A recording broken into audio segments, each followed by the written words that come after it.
At attention! Get those legs together, Thompson. What do you think it is, the weekend?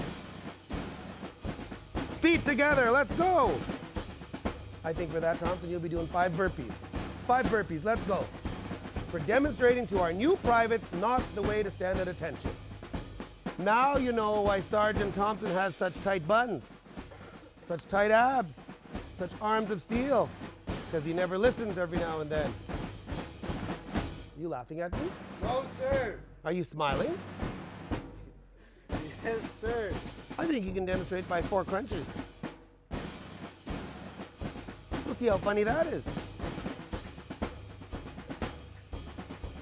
You're not laughing at him, are you, Gookum? All right, let's go. 4. 1, 2, 3, 4. Back at attention, private. On the double, let's go.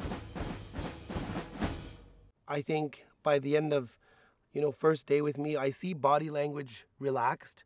I see them kind of looking at me kind of corny, but I want to be corny. And then I see them start to open up, and then eventually they start to trust.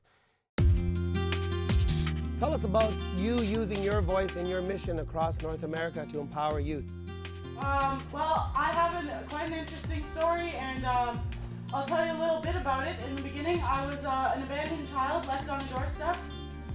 No information, just a little brown towel, and I use that as a positive thing in my life. And my staff, we share our stories. They're just like, wow, like I didn't know your life was like that. It's like, well, no, I don't have to look pitiful. I don't have to look poor. I don't have to look like I suffered. I need to show you how I got through that.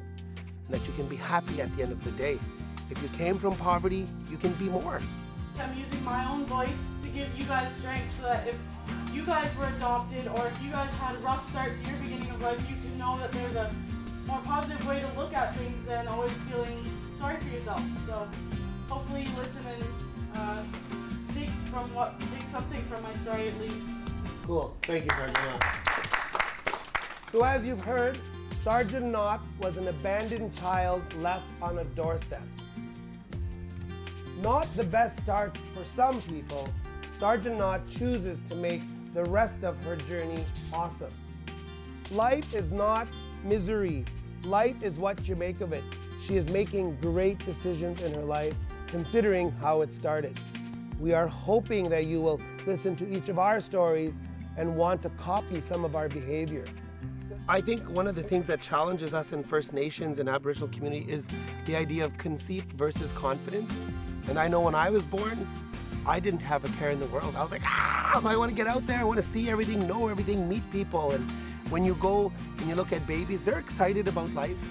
Little toddlers, they want to go and they're nosy and they want to be there. They're not worried what their grandma's going to say or their auntie or uncle. And we usually respond really well to children. And something happens, I think now in and around 5 years old, where kids start to doubt themselves, they get shy and they get scared. And I think we need to bring back that idea that confidence is what we were born with. And it's what's happening in between that makes us question ourselves.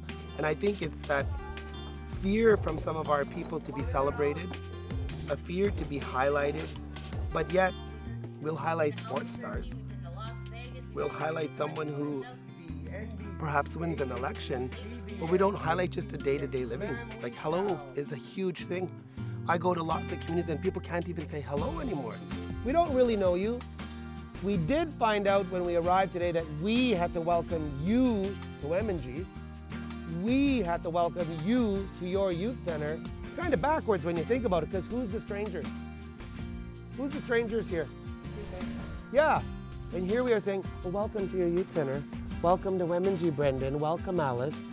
And then when we ask you your names, you're like, so we'll role play what we saw in you today with my staff. You guys become the Wemindji privates, and I'll be the stranger coming in. Hi, what's your name? Well, I'm Dave. I'm here as a guest this week.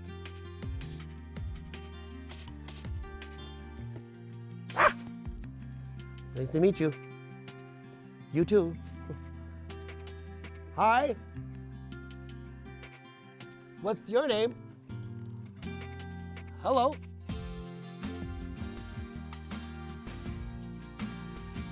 Hey, wake up. Aren't you one of the summer students? Hey. Well, nice to meet you too, so yeah. Really excited to work with you guys. Thanks for the warm welcome. We really appreciate it. Yeah. In my work, I want to restore the confidence that you already had at birth and to allow you to be excited and happy and crazy. And, you know, we do this one activity that my mom did with us as children, and it's called the hot seat. And all we do is give each other compliments. No jokes, no kidding, nothing negative. Just let you feel good about yourself. You're like my mom on the road, so I just love it. Oh, thanks. I love it too. How does it feel when people give you compliments publicly? What happens inside your heart, your mind, It feels good. It makes my heart feel all warm inside and makes me giggle, makes me happy, makes me smile, and it just makes me feel really great about myself and lets me know that I'm doing a good job, because I do struggle with some situations which make me feel like I'm not doing the right thing. But in my home, we didn't kid about each other. We didn't ever joke amongst my sisters, my brother, my mom and dad. So I've researched a lot about the effects of just kidding in Aboriginal communities, and I think the effects of just kidding are having horrendous results, horrendous things to our people, with results in suicide, alcohol, drinking, because you're not being validated as I was.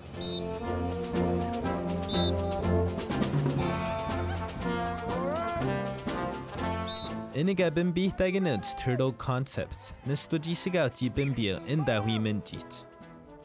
Iniga bimbi taginut inji wisnijit ninako zagwayo ji todont, a jisa sawit giaji skodamoaginot.